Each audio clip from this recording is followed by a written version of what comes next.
আসসালামু আলাইকুম। Hello viewers, সবাই কেমন আছেন? আমি ভালো আছি। আজকে আমি পটল আলু বরবটি দিয়ে ছোটো মাছের চচ্চড়ি রান্না করব।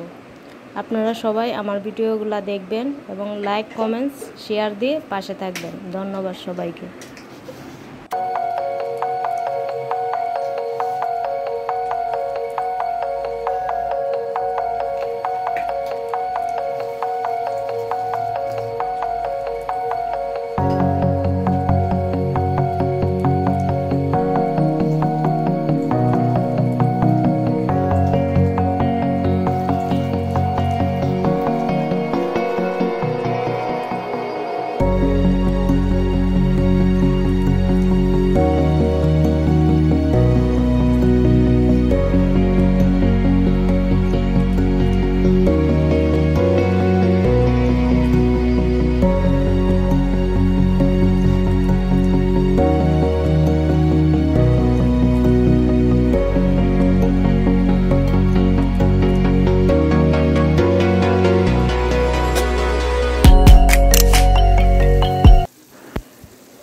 মশলাগুলোর পরিমাণ তো সবাই জানেন, ওটা নিয়ে তো বলার মতো কিছু নাই।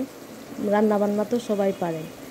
আমি আমার মতো করে রান্না করছি, আপনারা আপনাদের মতো করে রান্না করবেন আর চেষ্টা করবেন এভাবে রান্নাটা করা। খেতে ভালোই লাগে আশা করি।